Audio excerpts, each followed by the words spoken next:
tired down to my bones, but I've heard this is the way to make it to a big payday.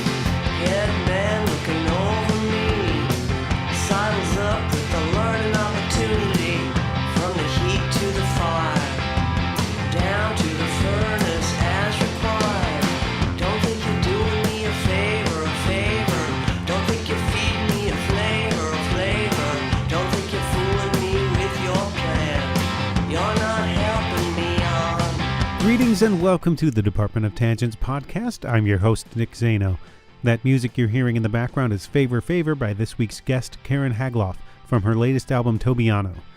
There is so much to explore in Haglof's career. She started out playing with a band called The Crackers in a Minneapolis scene that included Curtis A., the Suicide Commandos, the Suburbs, Flamingo, and more, before bands like Soul Asylum, The Replacements, and Husker put that scene on the map nationally. If, like me, you're unfamiliar with that bit of history, seek out a new documentary called Jay's Longhorn, for which Haglof is interviewed. It's the most Midwestern story you could imagine, a bunch of writers and musicians and fans deciding they want a punk and indie music scene, and then forming committees and canvassing neighborhoods to find places receptive to hosting music, and it worked. Haglof eventually left that scene to pursue music in New York City, where she joined Band of Susans and created some heavy music with fellow guitarist Paige Hamilton, later of Helmut. Haglof was a hired gun guitarist and working at restaurants when she decided she needed to grow up and have a career. She didn't choose an easy path. She went to med school and eventually became an oncologist, a job she still does full-time in New York City today. She had left music behind while she studied and made her way into the profession, but got the itch to play guitar again after seeing the guitar documentary It Might Get Loud with Jimmy Page, The Edge, and Jack White. This time, she started making music for herself and writing her own songs. The new album, Tobiano, shows a blossoming of Haglof's skills as a songwriter.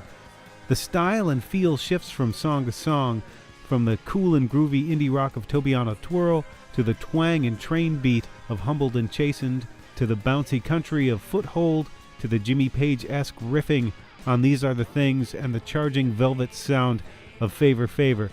She enjoys the contrast, which is the story behind the title Tobiano, a term used to describe a horse with white and brown contrasting colors.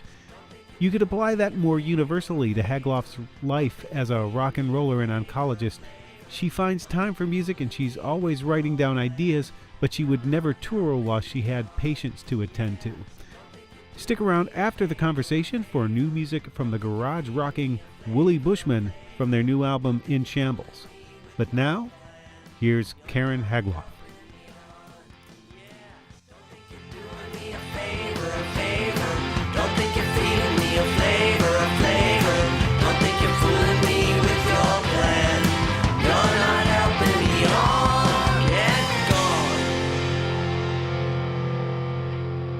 So you are, I was told, doing this interview during your or after your office hours? I kind of curtailed office hours just a little bit early today. Oh man, now I feel bad about that. No, don't feel bad. It's just fine. That worked just fine today. So every once in a while, it's nice to have a little bit of an early out. So that worked well for today. There were no emergencies that needed to be, said sorry, not today. It worked fine. Do you have to shift gears from being in oncology to music? Is that a huge shift for you, sort of emotionally and personally, to jump into one world or the other? I don't know if it's a huge shift because I'm kind of always, jotting stuff down at the same time as I'm thinking about cancer or patients, and just kind of everything kind of happens all at the same time. I think there's no after hours or before hours or anything. It's just it's all one of a piece, basically. So you find yourself telling a patient, "Hold on a second, I've got a lyric coming. Give me just a second. I can get back to you." Well, actually, it's kind of like thinking about, well, if I can keep this in my head throughout this conversation, then it's probably a pretty good line. If not, then it probably wasn't meant to be anyway. But yeah, no, it's not like I'm an absent-minded songwriter in the middle of my office hours or anything like that. But you know, there's plenty of there's in between time that's always built into office practice day. You know, I'll see a couple of patients for 15, 20 minutes, then I'll be back in my office and jotting down notes and reminding myself of things to do, and then thinking, oh, wait, that's a good line. Let me write that down. And then, you know, back seeing a couple more people. And then, you know, there's kind of an ongoing flow of being busy in and out of the office and sitting and thinking and also being up and doing. So, you know, things just kind of come to mind all the time. I think they always have. I just never wrote them down before. Now I just write things down and it's like, oh, that's good. Or else, oh, that was stupid. You never know. You know? You took a break. You were in the scene in Minneapolis, moved to New York, Yep. and we're in Band of Susans, and then stopped to go back to school to become an oncologist. What made you stop, first of all?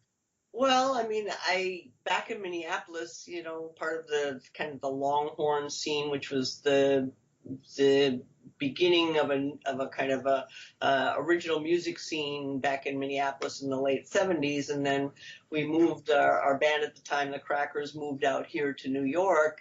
And when I lived in Minneapolis, I was very well able to support myself playing gigs here and there, and then working at the local music store, being, you know, the restringing and setup girl and counter girl and all that kind of thing back then.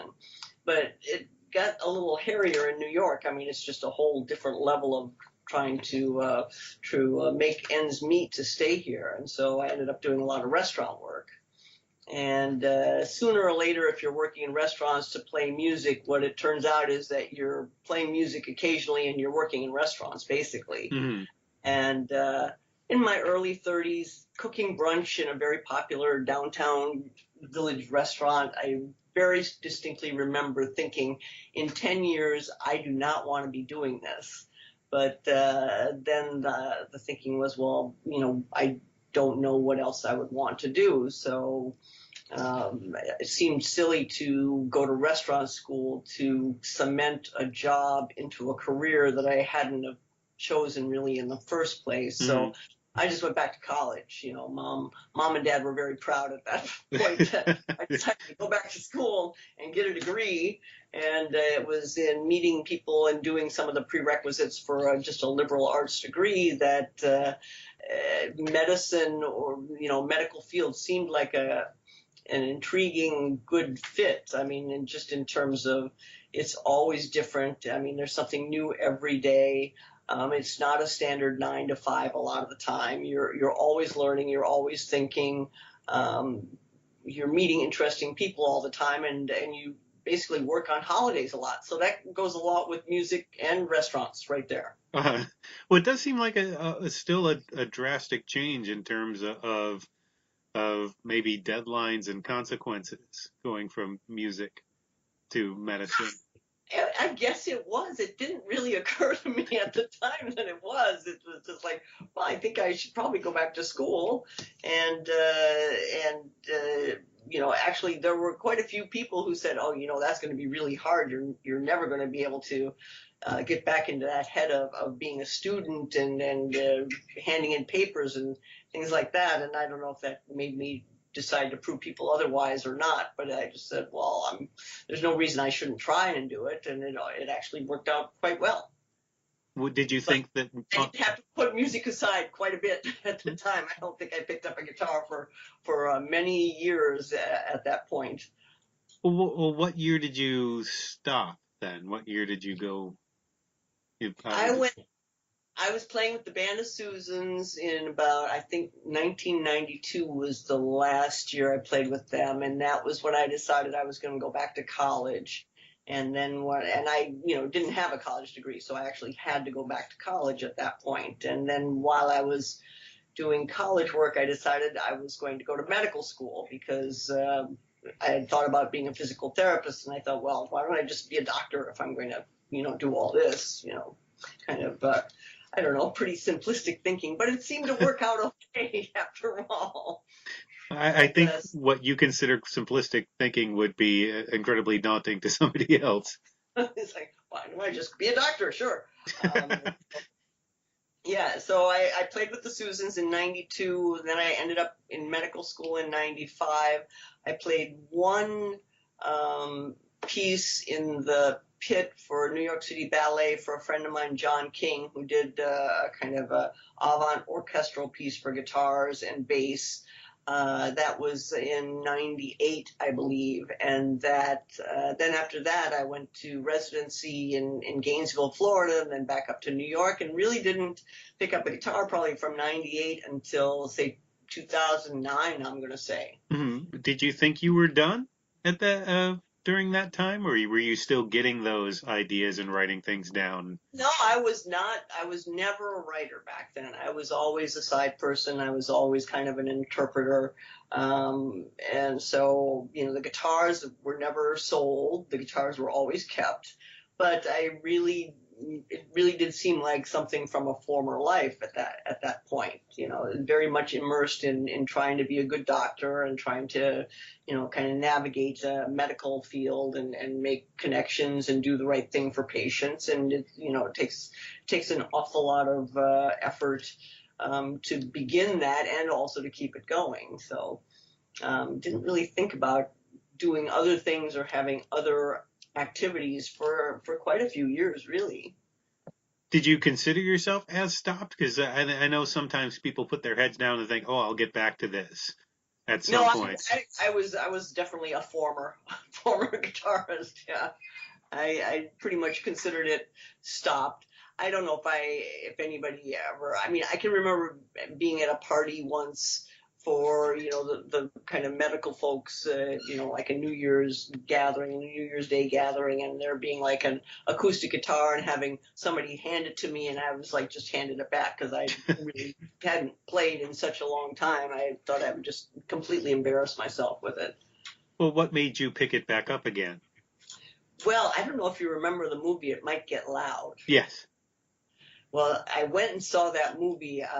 One of the first days it came out, it was at the Sunshine Theater in downtown off of Houston here in Manhattan.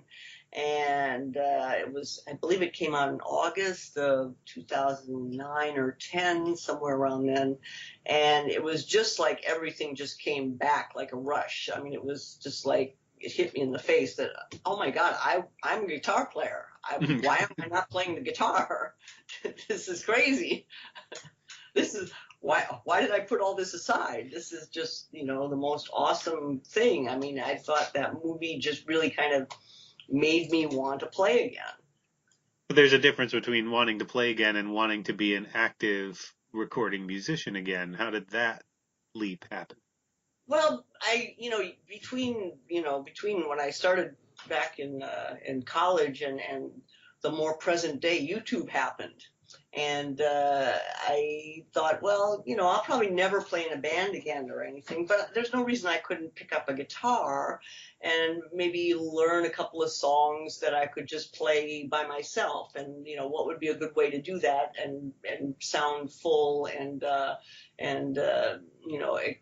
just be kind of very satisfying to play. And I thought, well, open tuning, of course.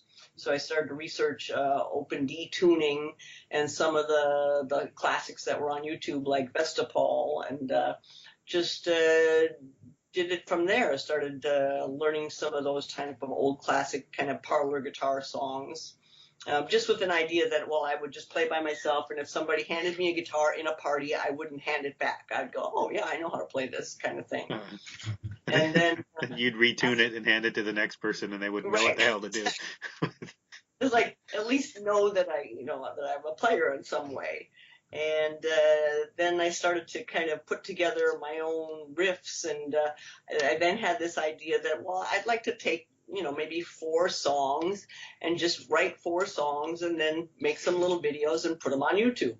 Mm-hmm. But I had no idea how to do any of that. So then I called up Steve Almus, who was my bandmate in the Crackers and was from Suicide Commandos back in Minneapolis. And he is somebody who's always known how to get things done. So I thought he'd be the perfect person to reach out to with this. And just emailed him out of the blue and said, hey, I've got this idea for a project. I want to, I've got some things I've been working on. And he was kind of intrigued by it. And that is how it all kind of got started. I mean, he was the one who, knew people who I could play with, or knew a studio to go record at, and just kind of opened up the whole world in that way. Mm-hmm. Now, did the way that you wound up getting back into it and learning the songs with the open tunings, does that account at least partially for your style and sound changing a bit? There's more Americana and twang and blues. Yeah, but I think about, I played with Reese Chatham, I played with the Band of Susans. I mean, there's a fair amount of kind of droning background and a bit of open tune with those, playing with Reese or playing with the Susans. And that's still there. It's a little bit different, but I mean, I still really like that heavy drone type of a thing. So I think maybe I went to start playing kind of open tuning because I like that so well. Mm-hmm. It's a little more Americana than what we were doing back then, but it all kind of fits together to me. It makes some kind of sense over the years anyway. Well, it feels like the different sounds from your past projects are kind of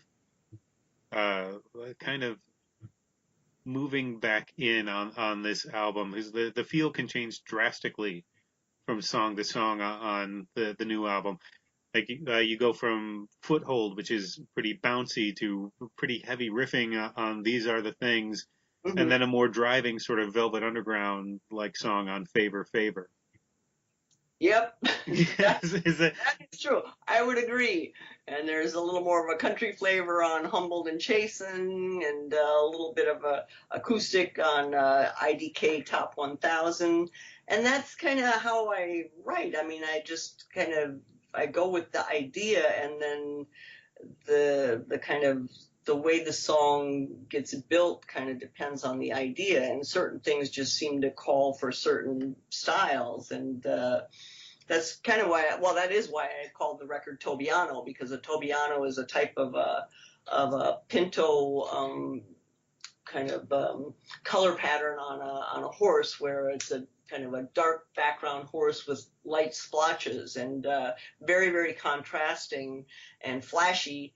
And it's almost like two different animals in the same animal, and that's how I feel like I am all the time. I feel like, well, I like this, but I also like this, and well, why can't I do them both? Why can't I work in different styles and have it all, to me, be cohesive, like I see in these beautiful kind of splashy colored horses. Right. Well, it seems a lot of people, when they go to make an album, at least, or if they're trying to market themselves these days, that could be a consideration. Try to have some sort of signature style that they can sell to people, which might be not the best idea for the music itself.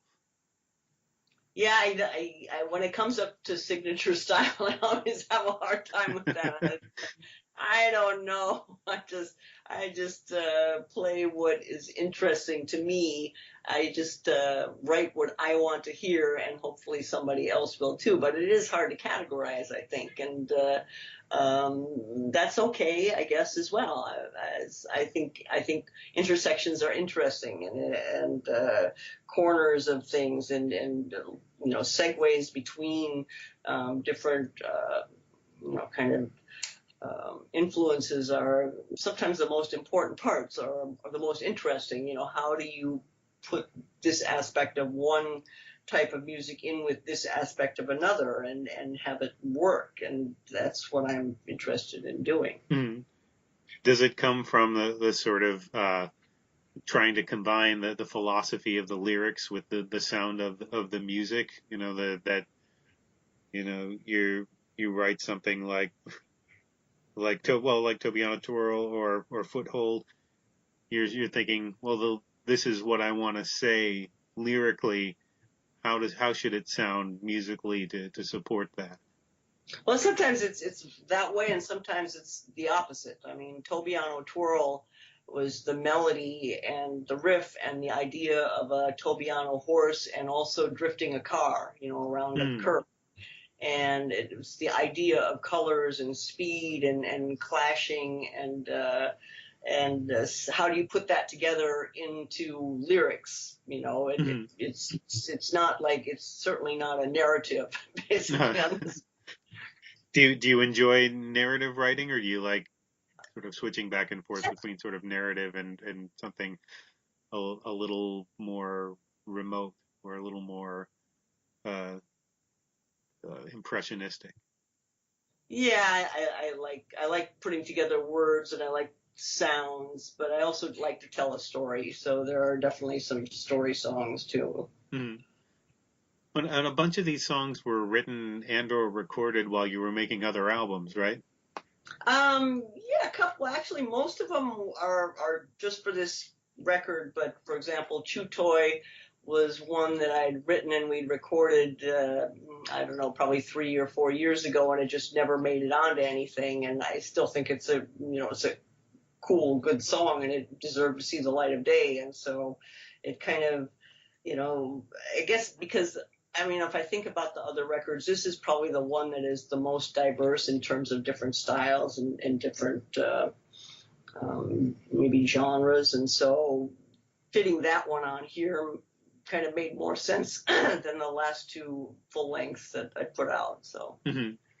Well, it's kind of like listening to a good sort of older format radio where the songs change from song to song. If there's a little bit of a stylistic change. Well, I come from top 40 radio, so there you go. Uh, as far as the inspirations for the songs, a few different questions. There's some that seem like they obviously come from your life, but maybe not. I've been wrong on this before. Favor Favor seems like it comes out of going from rock and roll to office politics, and Thugs in Academia seems like it might be an obvious reference to a college experience. Were those? Yeah, that's pretty accurate. Favor Favor is me in my 20s, and Thugs is me trying to navigate basic academia. As a in science and medicine, basically. I mean, there's ambition everywhere, man. Uh, and I would think it would be tough, especially now that you've told me that you're writing things down all the time. It would be tough to avoid your patient's stories showing up in songs here and there. Maybe not in an obvious way, but I can imagine you're talking to people all day, and it's very often. I would assume it's very emotional, and you see all these different stories. Do they wind up inspiring some of these songs? Not really, and not directly at all. I will say, if I think about it, yeah, no, that really doesn't come through. There's only one song, and that was on the last EP, which was called Slow Stampede. Hmm. That was really about kind of the inexorability of life and death, and that was, kind of taken from a very specific interaction, not between me and a patient, but between me and other doctors on a case, Hmm. and going forward from there. So it does come up sometimes, but I think maybe this is, I use this more as a release than, in a different way than actually, writing down this happened and then trying to focus it into a song. I mean, Hmm. it doesn't really work that way for me that I'm consciously aware of. Hmm. I'm still trying to parse what Ode to Bon Jovi might actually be about. I haven't had enough time to parse the lyrics so much. Ode Bon Jovi is about my favorite horse that keeps throwing me off. Yeah, and horses show up a lot in the lyrics. And I know you vacation frequently out west. Is that the case? Yeah, well, that was, I guess what happens is that, you kind of come full circle in some way. I got all the way up to doctor, and then I went back to music, and then back to horses, and now I'm doing artwork again, which is kind of the opposite of when I was very young and I was drawing pictures, and then I was playing music and riding horses. So part of the reason of why I wanted to play kind of acoustic guitar or um, open tuning guitars, because when I go out west to some of these places, they have a lot of cowboy singers and they sing old standards around the campfire. And I thought, that'd be something I'd like to do. So I thought, well, how can I do that? Well, I can do that maybe with some open tuning, and maybe I can learn some old standards. And but I'm enough of a city girl that I'm not out there that often. But horses always figure big. Horses are, one of the most noble and beautiful animals that you could ever imagine. And, I always appreciate my time riding and getting to spend around horses when I'm able to. I grew up on a horse farm, and I think they could always tell that I didn't know what I was doing whenever somebody would throw me up on their back. Know. Yeah, they know. They know. They're very much in tune to that kind of thing. We had a couple of ponies on the farm, and I remember the first time they put me on the pony's back when I was a little kid. The saddle slid underneath the horse, but the girth strap was still attached, so I was sort of bouncing underneath the horse. Oh, ouch. It was while it was running, and one of the next times, it just took off straight for the electric fence. I don't know if it knew it was the electric fence, but it just ran straight toward it. And in my, what was it? I don't know, maybe 6 or 7 year old mind, I was convinced that we were going to be electrocuted. Well, that horse, yeah, he was messing with you. Yes. Well, that might have been revenge because I was a John Wayne fan as a kid, and at one point I just decided to jump on a horse's back, bareback from the fence while no one was looking, and try to ride, and it tossed me to the ground, and my mother yelled at me to lay flat until the horse ran by me, because I guess they won't step on you because you're squishy and their ankles are really small, and they know that intuitively. Yeah. Which is such an interesting thing. You can avoid being trampled to death by sort of standing still if the horse is mindful of not breaking its own ankle. Well, that is a good tip. I'm going to remember that for the next time Bon Jovi throws me off. Hopefully, I'll stay out of his feet, though. So you grew up on a horse farm. How lucky. Yes, yeah. I grew up on a horse farm, allergic to hay and animal fur. But it was a wonderful place to be, and I can understand the metaphors and what horses represent to people from having been around them. Yeah. But I mean, yeah. Sometimes you just run into all your own worst traits when you're on a horse. Yes, you do have to concentrate, right, to make sure that connection is there. Yeah. Well, yeah. If you're doing it right, hopefully that connection is there. Do you think you make music for the same reasons that you used to back in the Minneapolis and early New York days? Probably not, because I mean now I definitely make music more for my own satisfaction and to try and get out something that I feel like I want to say. Whereas, back in the Minneapolis scene or the early days in New York, I was more, I guess, maybe just being part of the scene was kind of more the drive to be there. I mean, I loved playing guitar, but I loved being in the midst of it. I mean, it really felt like you were in the middle of something there. And of course, I'm decades older, and the scenes are completely different now. So I don't know what it would be like to be in that kind of scene these days. I mean, it just felt like everything was new then, which is, I guess, what everybody when they're 19 or 20 feels like. Everything is new and it's all for them. And at this point, you've seen enough kind of cycles of things and realize that, you can still find focus or find meaning in things that you want to do, but maybe it's in a different way. Mm-hmm. And you are interviewed in the new Jay's Longhorn documentary. I watched that earlier this week. That is an amazing story that a bunch of people decided to make a scene, which seems like that's not the way that usually happens. And it went so far as to have a meeting and assign people neighborhoods to canvas looking for places that might be able to support live music.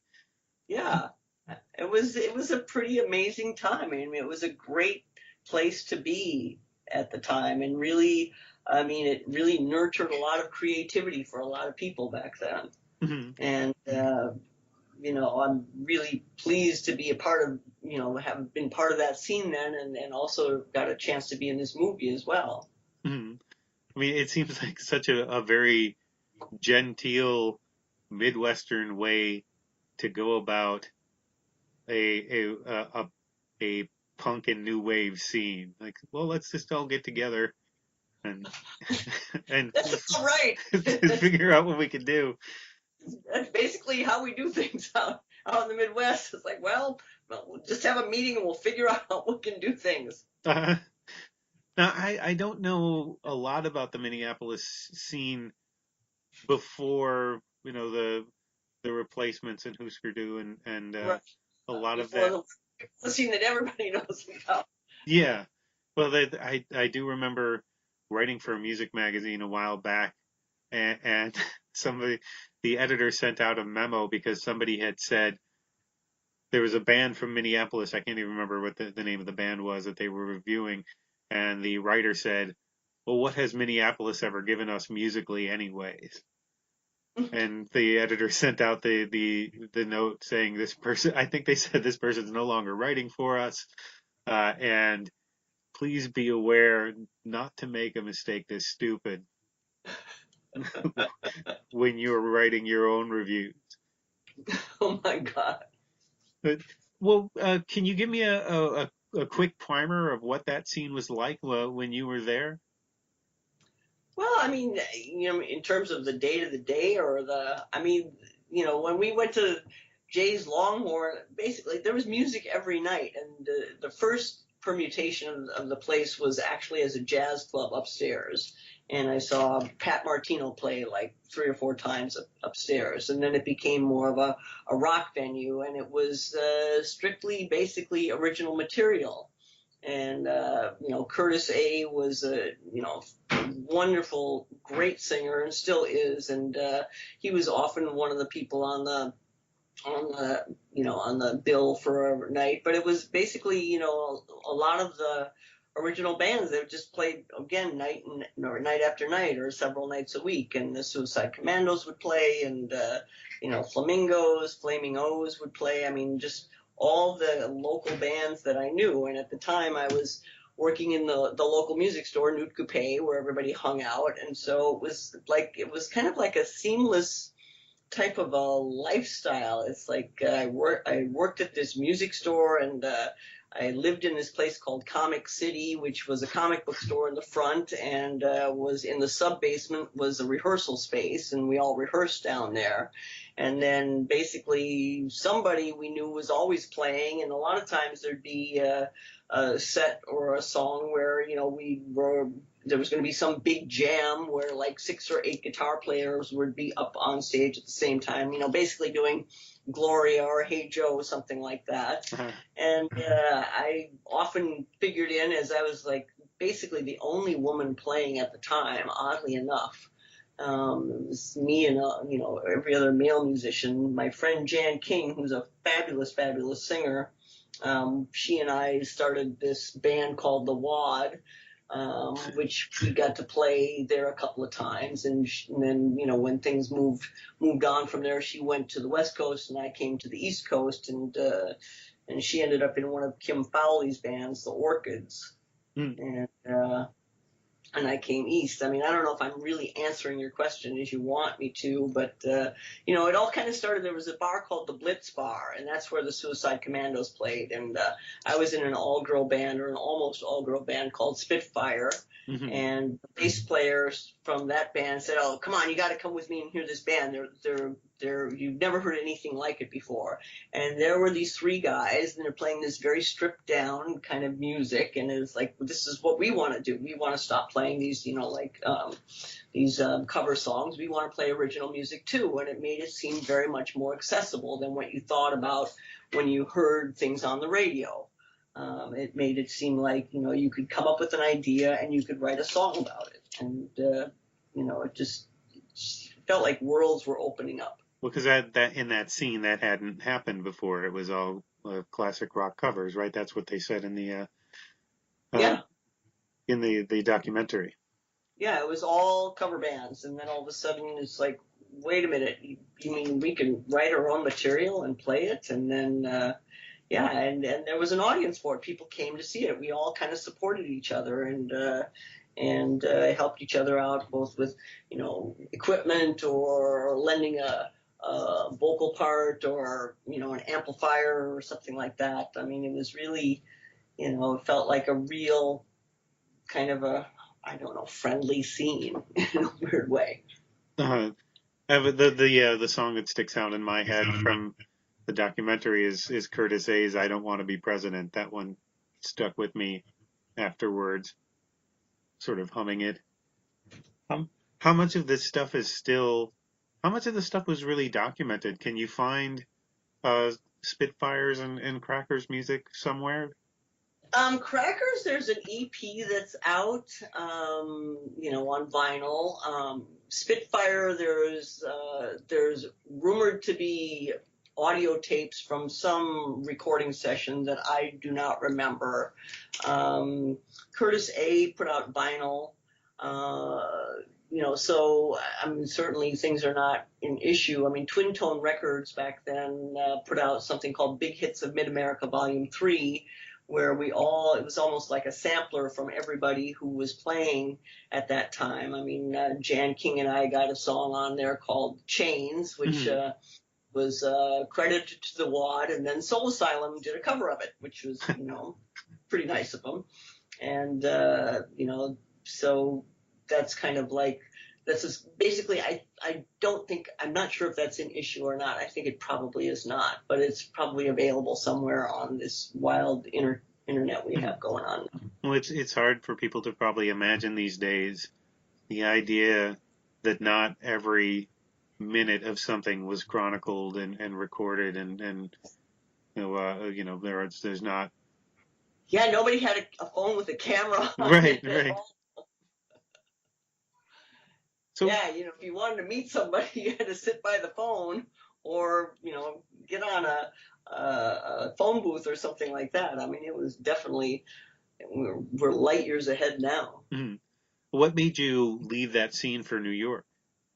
I came out to New York with basically Steve left the Suicide Commandos and he wanted to have more of a power punk pop band, and we had drummer Jay Peck, and then I was on guitar and Steve was on bass, and he had this idea about moving to New York, so we all got in my little Honda Civic and drove out to New York just to see what it was like. And the minute I got here, I felt like this is the place that I'm supposed to live. I mean, I just felt like home immediately. Mm-hmm. And just walking down the street, it just felt like this is the place. This is it. There is no place like this. And so then, you know, a couple of months after that, we loaded up a van and moved out here. And, you know, got a couple of sublet apartments for a couple of months and got some jobs and started trying to play music out here. Hmm. Was Mitch Easter in the band in New York only, or was he in the Minneapolis scene at one point? No, he was in New York only. So okay. We came out with the keyboard player, Mark Goldstein, who ended up going back to Minneapolis. And so we were a little bit of a trio for a while instead of guitar, bass, keyboards, and drums. And then Steve had known Mitch, I think, through knowing the guys from the Johnny 3. if I'm remembering how that went. But then he got, Mitch to play in the band, and so Mitch was with us in New York, and he actually recorded the first EP that we did, or the EP, I think, is what we did down at his original studio, the drive-in studio down in North Carolina. Mm-hmm. Were there other Minneapolis bands there by the time you moved? Out here? Yeah. I think there was a band NNB that was out here for a while, but I don't know of anybody else who really stayed around. And then our own band didn't stay together that long, and I ended up playing with Reese Chatham and doing some art rock with Robert Longo, and then we kind of all split apart at that time. Steve kind of went out on his own. He had Beat Rodeo, and Jay Peck moved back to Minneapolis eventually. So it splintered. I don't think there was any real Minneapolis scene that kind of stayed together out here that I can recall. Mm-hmm. 'Cause I know sometimes that sort of happens where everybody starts making it. From covering comedians, I know that people move on to New York or Los Angeles, and then there are little sort of enclaves of Boston comedians in those places. There were definitely enclaves of Minnesotans who came out here, and we all kind of lived on, around Avenue A and Fifth Street for a while. Uh-huh.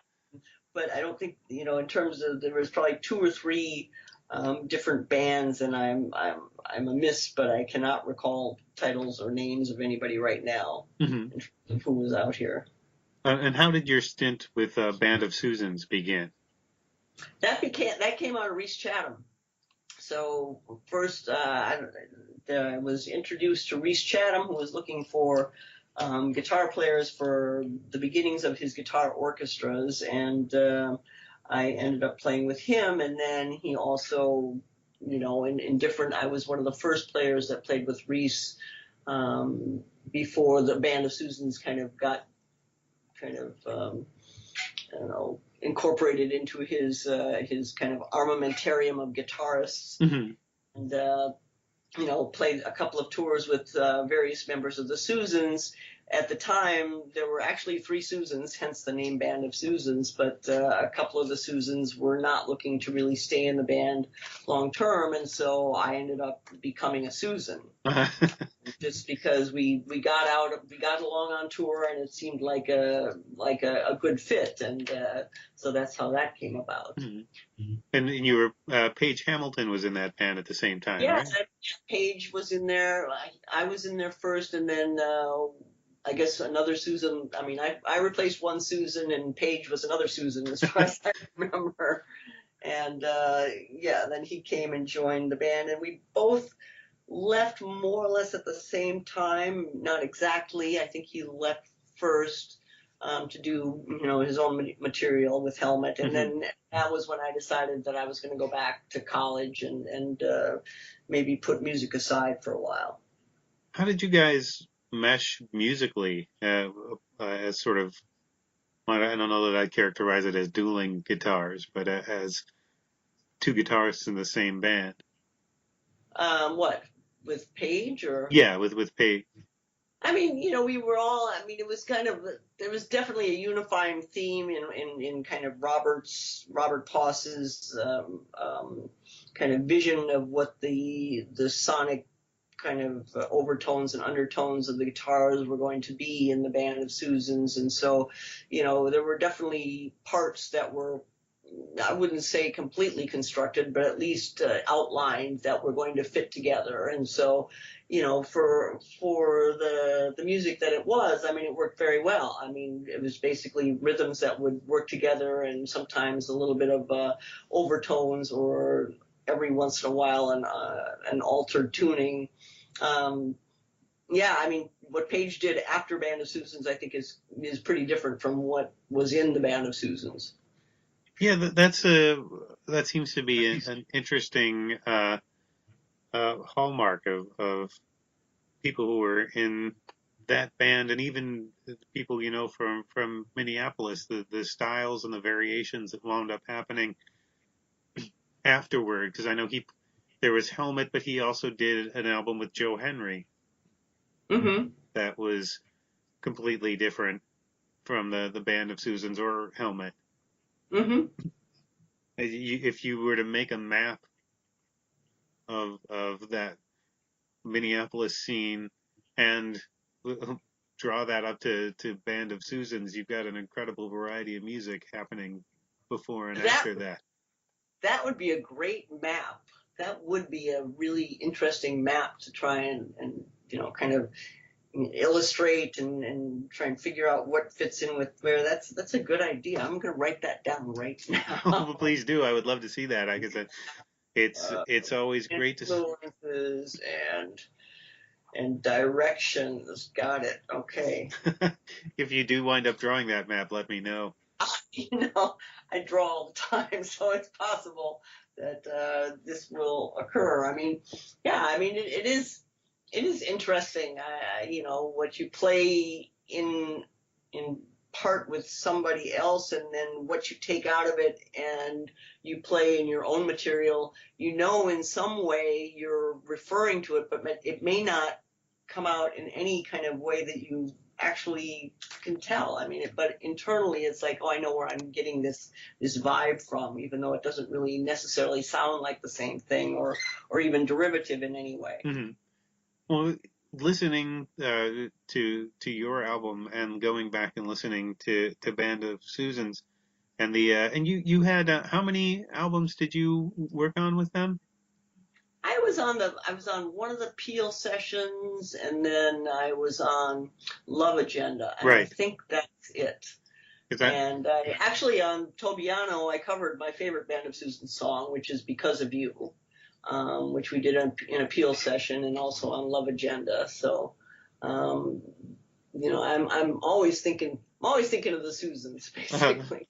Well, I went back and listened to Love Agenda, and then listened to the new album, and it kind of struck me that there are similarities between what you've done and what Adrian Belew would do.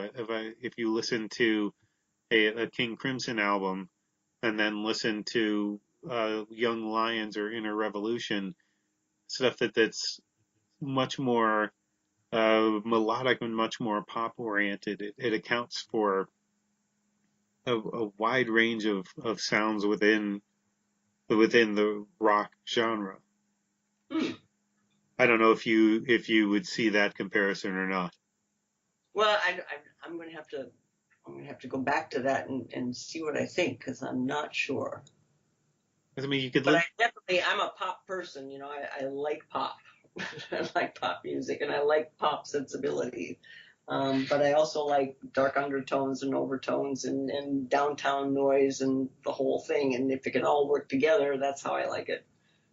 There are some things that are more sort of art rock in what he does on the solo stuff. And he's got one that's just sort of a collage of found sound, where he just went out with a tape recorder and just taped people on the street, and that's the vocals over an instrumental piece. Mm-hmm. And it's just all this really weird stuff. And I think there is actually, I think he did ask them all the same question, and they just got such weird answers, but he doesn't say what the question was, I think. So you've got one guy that just says pretty with hairy legs. And that's interesting. That's a really weird thing that gets stuck in your head afterwards. Like, cause it breezes by in the song, and you're thinking, wait, what was, but then a lot of the other stuff that on there is very influenced by the Beatles. So which is something you wouldn't have heard necessarily in what he did with Frank Zappa, or maybe what he did with Talking Heads. Mm-hmm. So I think that are there influences that your fans might be surprised by that you have that have shaped your songwriting? Well, I don't know. I don't know about that. I'm a big fan of Jeff Beck, but nobody would probably ever pick that out, because I can't play anywhere near like that. I like pop music. I love R&B. I love that kind of type of writing. I don't know that it ever comes out, but I don't know how to answer that question further. Well, it seems like your influences as a musician might be different from your influences as a songwriter. And do you think that is possible or true? Because they happen at different stages. You were I mean, my influences as a musician are, more informed by kind of downtown New York and kind of DIY kind of sensibility, and my lyrical writing is really influenced by love songs and songs about breakups and tragedies or day-to-day living, things like that. And I don't know that they necessarily fit together with what you think of the musical aspects are. Mm-hmm. Do you get to play live at all? I don't get to play live as much as I'd like to. I did a couple of solo live gigs, within the past few months, and then, played with a band a couple of times last year. But it's hard to put together, and it's one of the things that's always on my to-do list. Is like, get some live experience with this, because that's what started it all. It's like, I'm going to be a cowgirl singer and play these songs out in the campfire. And then, then the other thing was, I'm going to put some songs on YouTube as some little videos. And so, coming back to that, that's still on the agenda. That's still, getting some visuals out there and getting some more live experience, being able to play live. And that's all to be done. And, it's on the never-ending to-do list. Do you think you'll ever take a break from the medical side of things to concentrate on music, at least for a little while, and then come back? I don't know about that. I mean, it's always a balance. It's always, there's always the week where you go, oh my gosh, this is just way too much and I'm going to have to cut back. And then, something wonderful happens and you want to be there for that, or something that's very heartbreaking happens and you want to continue on because that in some other way propels you forward. And then, so far there hasn't been any need to or wish to, I would say. I mean, I think everything that I think if you want to do things, you basically make time for them. And so far I haven't felt like I don't have time to do everything I want to do. Mm-hmm. So what's in the near future for you then? Well, I'm working on some animation videos for some of these songs, so stay tuned for YouTube, and working on some a live set. I'm hoping to get a couple of performances out over the summer in the New York area, and I just keep playing and working on stuff. Mm-hmm. And where's the best place to find more information on what you're up to? Well, there's always the website, KarenHaglof.com, but then there's Instagram and Facebook, the standards these days. And my stuff is on iTunes and it's streaming on Spotify. And give a listen and hopefully like it. Mm-hmm. Okay, well, thank you for taking the time to speak with me today. I really appreciate it. Well, thanks for talking to me, Nick. It was a pleasure. Thanks again to Karen Haglof for taking the time to speak with me for the podcast. The new album is called Tobiano, and you can find out more about her work at KarenHaglof.com. That's KarenHaglof.com, and find her on Twitter under @KarenHaglof. And if you enjoyed this or any other episode of the Department of Tangents podcast, please consider subscribing and or giving us a positive review on iTunes, Stitcher, or wherever you get your podcasts.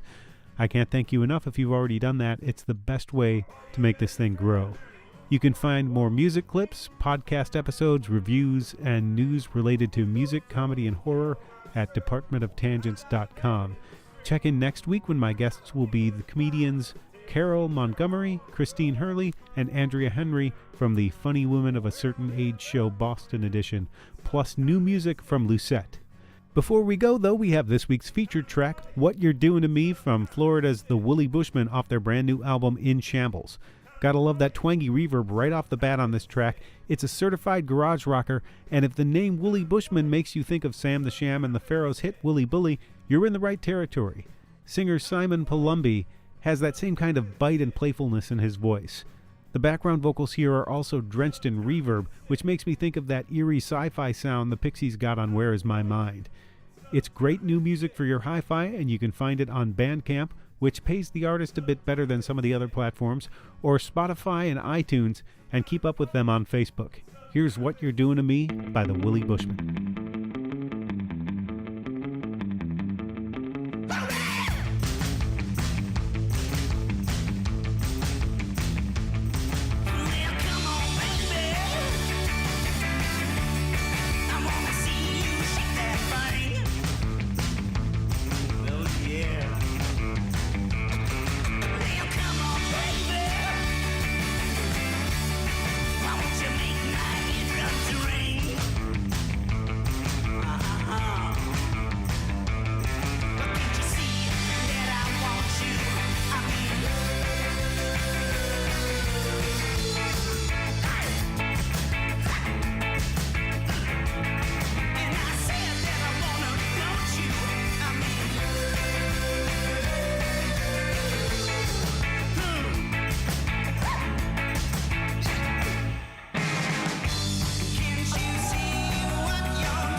Neil Young.